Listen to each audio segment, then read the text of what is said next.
Late 1984. Riots tear through the Indian capital following the assassination of Prime Minister Indira Gandhi. The internal crisis threatens the stability of the entire nation.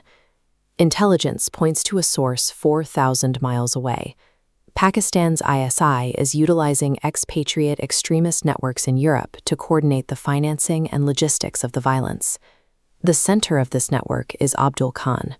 He maintains the public profile of a millionaire businessman in London, while privately serving as the ISI's most critical handler in the West. Khan's fortified residence functions as a secure hub. Behind high walls, high-ranking ISI officials meet directly with fugitive extremists to plan new strikes on Indian targets. RA&W intercepts the intelligence. Undercover agent Sanjeev Jindal and his superior, Anuj Bhardwaj, decide to bypass traditional diplomatic channels. They authorize Operation Hornet, a highly classified global sweep. Official extradition requests are stalled in bureaucracy, while the casualty count in Punjab continues to rise. With the legal route failing to provide any immediate security, RA intentionally moves the fight into the shadows. Khan's London fortress is physically impenetrable.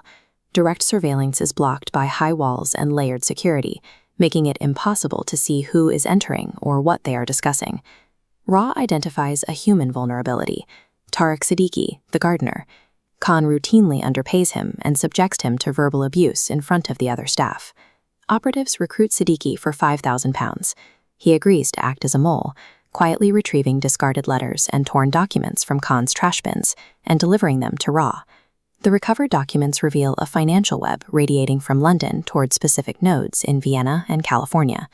The network uses these international hubs to obscure the money trail. To collapse the cell, RA&W must strike these remote nodes simultaneously. In intelligence work, an overlooked grievance, like an underpaid employee taking out the trash, can be as devastating as a tactical assault. The trail leads to Vienna. In the mid-1980s, Austria's neutrality made its capital a hub for global espionage. RA&W agent Sophie is deployed here to map the money moving through offshore accounts. Sophie identifies a steady flow of funds crossing the Atlantic. The money leads directly to a financier in California named Avtar Sethi. RA&W recruits Harpreet Ahuja, a disillusioned insider from Sethi's corporate circle. Ahuja penetrates Sethi's business operations to gather internal financial records. RA&W agents corner Sethi at a safe house. During a 6-hour interrogation, they confront him with the forensic bank records gathered by Ahuja and Sophie, effectively breaking his cover. Sethi confesses, identifying 18 Special Detachment ISI agents and confirming BN. Sandhu as Abdul Khan's primary second-in-command. Choking a decentralized financial layer paralyzes a terror syndicate. Without the ability to move cash, their ability to execute physical attacks is neutralized. RA&W moves immediately. Across several global locations, the 18 Special Detachment agents are identified and quietly neutralized. RA&W presents the forensic financial evidence to the British government. The documentation is undeniable, leaving the UK with no choice but to act against the London cell. British police arrest BN Sandhu, while the government deports the ISI intelligence officers who had been operating under diplomatic cover. Abdul Khan remains untouched in Pakistan. Having fled the continent, he believes he has outlasted the investigation, unaware that the network below him has been completely dismantled. By leveraging Sethi's testimony and the financial evidence, RA&W removes the network's legal and diplomatic protection. The management layer is gone, leaving the operational wings paralyzed. June 1987. Abdul Khan is now living in his hometown of Lahore. Here he operates under the direct physical protection of the ISI. Khan follows a predictable daily routine.